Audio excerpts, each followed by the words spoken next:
तो चलिए बढ़ते हैं आज की कहानी की ओर। दोस्तों, हड्डियों को जमा देने वाली इस जबरदस्त ठंड के माहौल में ट्रक अपनी पूरी रफ्तार के साथ सुनसान पड़ी सड़क पर दौड़ रही थी। चारों तरफ गहरा सन्नाटा पसरा हुआ था और हमारी ट्रक की हेडलाइट के अलावा दूर दूर तक मुझे किसी दूसरी गाड़ी की रोशनी नजर ही नहीं आ रही थी। हम अभी हिमाचल प्रदेश के एक छोटे से गांव में दाखिल हुए थे। ना जाने उस गांव में जाते ऐसे कौन से इत्तेफाक से मेरा सामना हुआ कि थोड़ा सा सफर तय करते ही ट्रक के टायर के अंदर एक जोर का धमाका हुआ। वो धमाका इतना जोर का था कि मुझे ड्राइव करते हुए भी ये आवाज सुनाई दे गई थी। मेरे बगल में मेरा खलासी चादर ओढ़कर सोया हुआ था। धमाके की आवाज से मैं इतना तो समझ गया था कि ट्रक का टायर तो पंचर हो गया है या फिर टायर पूरी तरह से फट गया है। इसलिए मैंने अपने घोड़े बेचकर सोए हुए खलासी को जगाया और उसे पूरी बात बता दी। मेरी बात को सुनकर पहले तो उसने आजू बाजू में देखा और उसके बाद हल्की सी आवाज में कहा, हम तो हिमाचल प्रदेश के उस गांव में पहुंचे हैं जो सबसे पहले आता है। ये कहते हुए मैं उसके चेहरे पर एक अजीब सा डर देख सकता था। उसकी इन बातों के अंदर कुछ तो ऐसा छुपा हुआ था जिसको मैं समझ नहीं पा रहा था। उसके बाद उसने कहा, इस गांव को बहुत ही ज्यादा डरावना बताया जाता है। लोग कहते हैं कि इस गांव के अंदर भूत प्रेत रहते हैं। उसकी बात सुनकर मुझे हंसी आ गई, क्योंकि मुझे भी ट्रक ड्राइविंग का काम करते हुए काफी साल जो हो गए थे, लेकिन मैंने कभी भी इस तरह की चीजों को बिल्कुल भी नहीं देखा था और न ही उनके ऊपर विश्वास किया। इसलिए मैंने अपने खलासी दयाचंद की तरफ देखते हुए कहा, लगता है तुम्हारा दिमाग खराब हो गया है। ऐसा कुछ नहीं होता है, ये सब तो कहने की बातें होती हैं। अभी मैंने इतना ही कहा था कि तभी मुझे एक बार फिर से किसी जोर के धमाके की आवाज आई और इस बार हमारी ट्रक पूरी तरह से हिल गई। अब ये देखकर तो मैंने अपना सर स्टीयरिंग पे जोर से दे मारा, क्योंकि इस बार दूसरे टायर के अंदर भी कुछ गड़बड़ हो गई थी। हमारे पास स्टॉक में एक टायर तो था, लेकिन जब दूसरा टायर भी पंचर हो गया तो फिर हमारा यहाँ से निकलना और भी ज्यादा मुश्किल होने लगा। खैर, अभी तक तो मैं ट्रक से नीचे उतरकर ये भी नहीं देख पाया था कि आखिर ट्रक के अंदर हुआ क्या था। उसके बाद मैं जैसे ही ट्रक से नीचे उतरा तो मैंने पाया कि ट्रक के दोनों टायर पूरी तरह से खराब हो चुके हैं। दोनों की ट्यूब फटकर बाहर निकल गई थी। अब ये नज़ारा देखकर तो मेरा दिमाग चकरा गया। उसके बाद का एक और दृश्य जब मैंने देखा तो मेरे रोंगटे खड़े हो गए, क्योंकि मैंने देखा कि मेरी ट्रक के टायर खून से लाल हो चुके थे। ऐसा लग रहा था जैसे कि मेरी ट्रक ने किसी को कुचल दिया था, मगर पूरे रास्ते में मुझे कोई इंसान तक नजर नहीं आया था। फिर ये कैसे मुमकिन था? मैं उसे बड़े ही गौर से देख रहा था और देखने में तो ऐसा ही लग रहा था कि वो ताजा खून था। मुझे लगा कि कोई बड़ा जानवर ट्रक के नीचे आ जाए तो भी ऐसा होना लाजमी है। बहुत देर तक सोचने के बाद मैंने सोचा कि मुझे जल्दी से जल्दी यहाँ से निकलना चाहिए, क्योंकि मुझे यहाँ पर कुछ ठीक नहीं लग रहा था। पहले तो मैंने अपना एक टायर चेंज कर लिया, लेकिन जब दूसरे टायर की बारी आई तो मैंने देखा कि स्टॉक में सिर्फ एक ही टायर रखा हुआ था और दूसरा टायर लाने के लिए मुझे यहाँ से करीब 3 किलोमीटर दूर पैदल जाना था। ऊपर से ये जोरदार सन्नाटा मेरे मन में एक अजीब सा डर पैदा कर रहा था। उसके बाद मैंने अपने खलासी को कहा, अभी हम दोनों को चलकर जल्दी से एक दूसरा टायर लेकर आना चाहिए। उसने भी अपनी गर्दन हिलाई और उसके बाद हम दोनों उस गांव से थोड़ी दूर आगे पड़ने वाली दुकान की तरफ निकल पड़े। मेरे खलासी ने बताया कि वो पहले भी सुबह के समय यहाँ पर आ चुका है, इसलिए वो उस दुकान वाले को अच्छी तरह से जानता था। वहां पर एक ढाबा भी बना हुआ था, इसलिए हम दोनों तेज तेज कदमों के साथ उस गांव को पार करते हुए निकल रहे थे। हम अपने ट्रक से अब काफी दूर आ चुके थे। हम दोनों अब उस गांव के बीचों बीच में थे। तभी मेरे खलासी ने कहा, वैसे उस्ताद जी, लोग कहते हैं कि इस गांव के अंदर पिशाचों का वास है और यहाँ पर कोई भी इंसान नहीं रहता। उसकी बात सुनने के बाद एक बार के लिए मुझे उसके ऊपर बहुत ही ज्यादा गुस्सा आया, लेकिन उसके बाद मैंने उसकी बातों को नजरअंदाज किया। मैं चुपचाप रास्ते पर चले जा रहा था कि तभी मुझे पीछे से किसी गाड़ी के आने की आवाज सुनाई दी।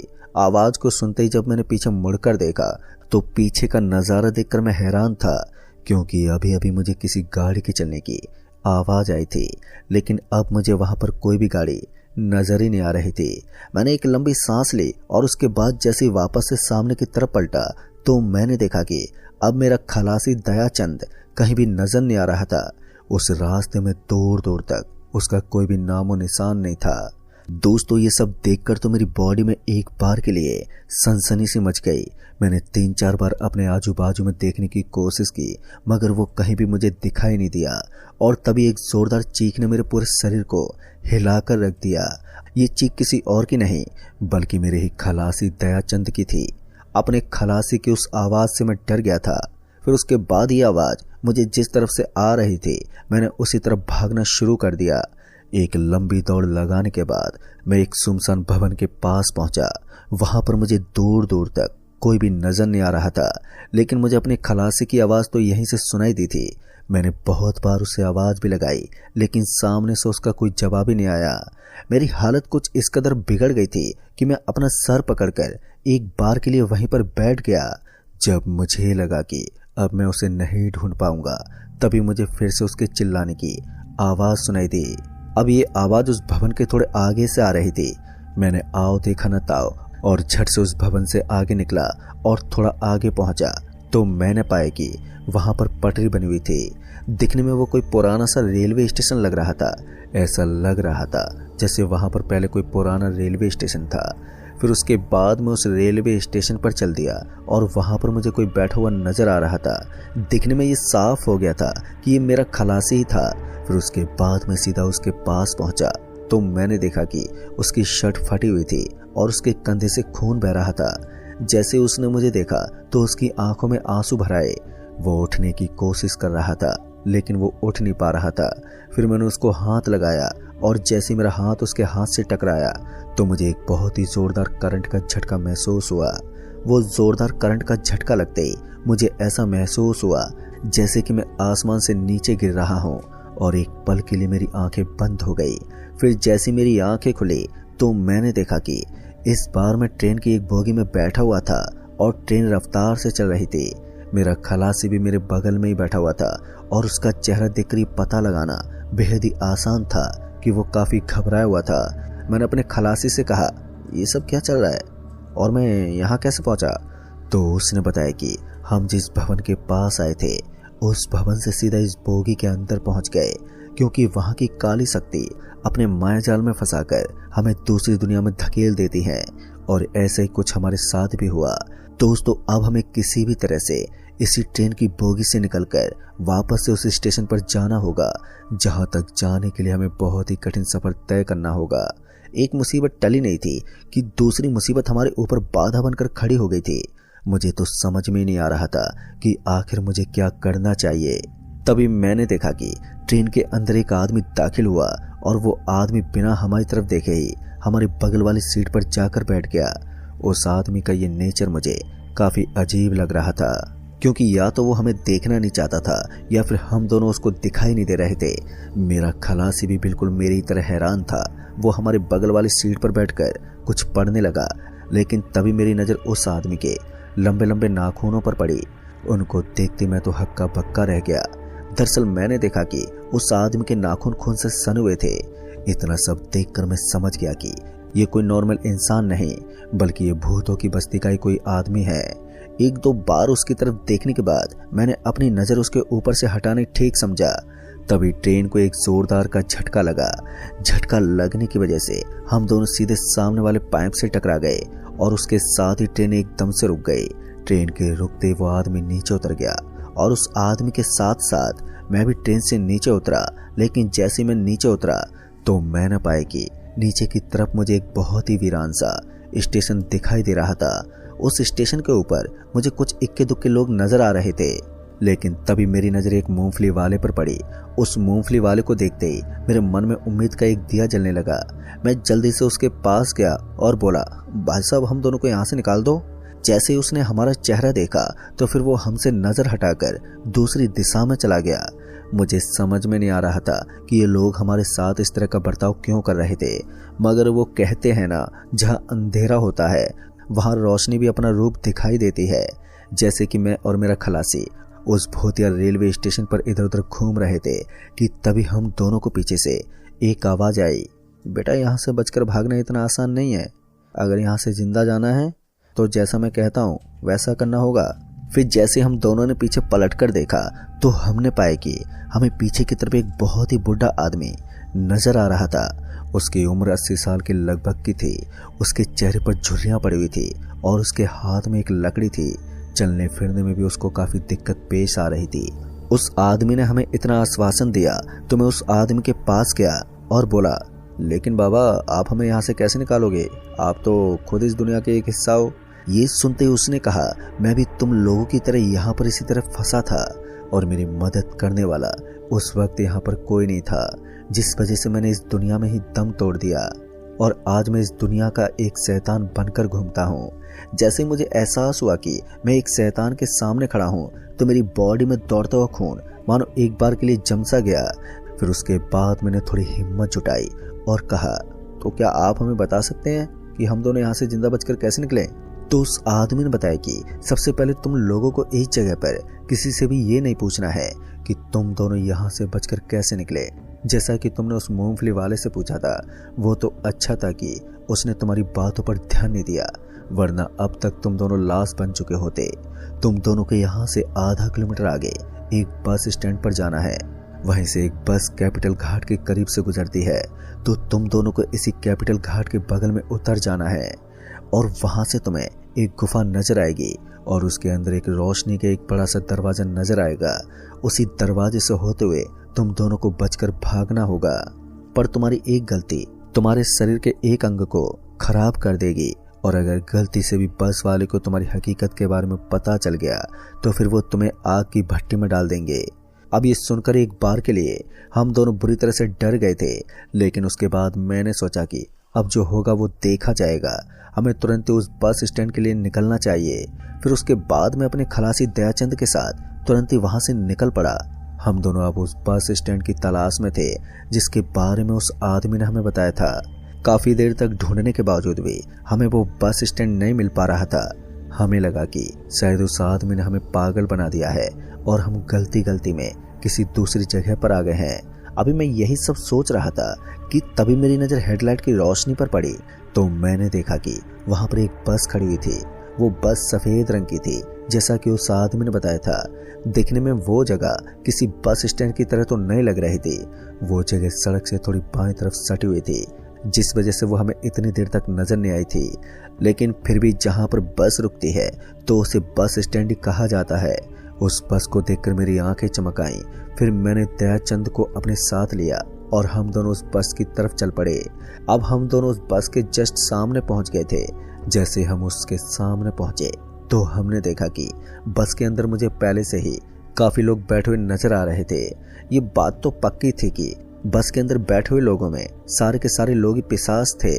डर तो हमें बहुत लग रहा था, लेकिन अपनी जान बचाने का इसके अलावा हमारे पास कोई दूसरा रास्ता भी नहीं था। इसलिए मैं और मेरा खलासी हम दोनों बस के पास पहुंचे तो हमने देखा कि बस के दरवाजे पर हमें कोई भी कंडक्टर वगैरह नजर नहीं आ रहा था। अब हमें किसी खाली सीट का इंतजार था। फिर जैसे हम अंदर पहुंचे तो हमें सामने की तरफ एक खाली पड़ी हुई सीट नजर आने लगी। हमें बस इसी चीज का वेट था।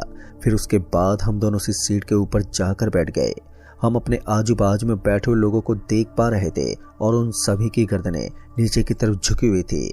हमें भी बिल्कुल उसी तरह से बर्ताव करना था, तो मैं भी उन्हीं लोगों की तरह अपनी गर्दन को नीचे झुकाकर बैठ गया। 10 से 15 मिनट तक वेट करने के बाद बस भी खुल गई और बस के खुलते मेरी धड़कनें और भी तेज होने लगी। ना जाने क्यों, लेकिन इस बस के अंदर बैठने के बाद मुझे और भी ज्यादा घबराहट हो रही थी। ऐसा लग रहा था जैसे कि मैं अपनी मौत के आसपास हूँ। बस के अंदर कुछ मुसाफिर चढ़ते तो कुछ नीचे उतर जाते, लेकिन जैसी बस स्टार्ट हुई थी तो उसके बाद बस के अंदर पूरी तरह से सन्नाटा छा गया। यहाँ तक कि बस चलने की भी आवाज हमें सुनाई नहीं दे रही थी।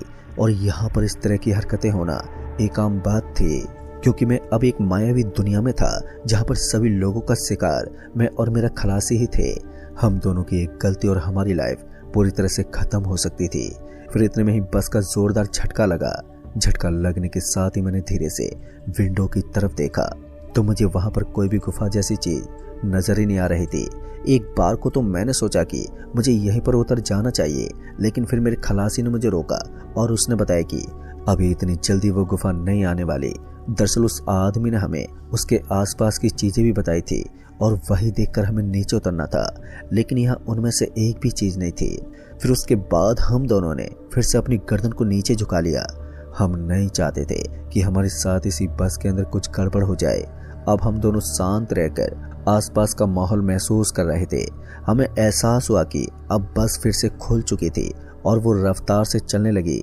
पर ताजुब की बात तो ये थी कि हमारी साइड वाली विंडो खुली हुई थी, लेकिन इसके बावजूद भी हमें हवा का वेग महसूस नहीं हो रहा था। रफ्तार से चलती हुई बस ना जाने अब किस जगह पर पहुंची थी। हमें तो इसका एहसास भी नहीं था कि आखिर बस कहाँ आई होगी। तभी हमें एक जोरदार झटका महसूस हुआ। झटका महसूस होते ही मैंने धीरे से अपनी गर्दन को साइड की विंडो की तरफ घुमाया तो मैंने पाया कि इस बार हम ठीक उसी जगह पर पहुंचे थे जहां पर हमें जाना था। उस जगह को देखकर मेरी जान में जान आई और इससे पहले कि मैं खड़ा हो पाता कि बस के अंदर से कुछ लोग उठे और वहां से गुजरने लगे। उनके जाने का तरीका थोड़ा अजीब था। हमें बिल्कुल उसी तरीके से गाड़ी से नीचे उतरना था, इसलिए हमने भी ऐसा ही किया। पहले तो हम दोनों एक साथ खड़े हो गए और उसके बाद धीरे धीरे वहां से चलते हुए दरवाजे की तरफ जाने लगे। फिर बस के अंदर मौजूद लोगों के अंदर सन्नाटा पसरा हुआ था, जो कि पूरे सफर में हमें थोड़ा हताश कर रहा था। लेकिन तभी मेरी नज़र सामने की तरफ बैठे हुए एक आदमी पर पड़ी तो मैंने देखा कि उसकी आंखें बाहर निकली हुई थी और उसका चेहरा मानो किसी बस या गाड़ी से कुचल दिया हो। वो इतना ज़्यादा गंदा लग रहा था कि मेरे मुंह से चीख निकल सकती थी, लेकिन मैंने किसी तरह से अपने आप को संभाला और अपने मुंह के ऊपर अपना हाथ रखकर उस बस से नीचे उतर गया। पर जैसे मैं नीचे उतरा तो जाकर मुझे एक चैन की सांस मिली, लेकिन इसी बीच मेरे खलासी के मुंह से एक जोरदार चीख निकल गई। चीख निकलते ही वहां का माहौल बिगड़ गया और सारे के सारे लोग हमारे ही तरफ देखने लगे। मैं समझ गया था कि अब वो हो चुका था जो हमें नहीं करना था। अब उन सभी की नज़र हमारे ऊपर ही थी। मुझे वहां से थोड़ा सा आगे वो गुफा नजर आ रही थी और अब ऐसे में हमारा यहाँ से भागना ही ठीक था। मैंने अपने खलासी का हाथ पकड़ा और उसे वहां से सरपट भागने का इशारा किया। अब हम दोनों ने अपनी जिंदगी की सबसे तेज दौड़ लगा दी। हमारी सांसें अब उखड़ने लगी थी, लेकिन हम तब तक नहीं रुके जब तक हम उस गुफा के अंदर नहीं पहुंच गए। हमने जब भागते हुए पीछे मुड़कर देखा तो हमने पाया कि वो बस अब हमारे पीछे आ रही थी। उस बस को अपने पीछे आता हुआ देखकर मुझे तो और भी ज्यादा डर लगने लगा था, लेकिन मैंने अपने भागने की स्पीड को कम नहीं किया और उसी तरह से उस सड़क के ऊपर भागता रहा।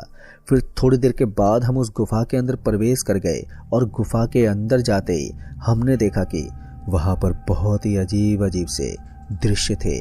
चारों तरफ कचरा ही कचरा फैला हुआ था और गुफा के अंदर थोड़ा और आगे की तरफ देखने पर हमें वो रोशनी वाला दरवाजा भी साफ साफ नजर आने लगा था और उस दरवाजे को देखकर मेरी जान में जान आई। मैं जल्दी से भागने लगा और उस दरवाजे की तरफ बढ़ने लगा, लेकिन तभी फिर से हमारे ऊपर मुसीबतों का पहाड़ टूट पड़ा। वो बस अब हमारे बहुत ही करीब आ चुकी थी। अगर हम जल्दी से जल्दी उस दरवाजे के अंदर प्रवेश नहीं करते तो वो हमें वहीं पर कुचल देती। लेकिन मैं और मेरे खलासी ने हिम्मत जुटाई और हम दोनों तुरंत ही भागते हुए उस दरवाजे के अंदर कूद गए।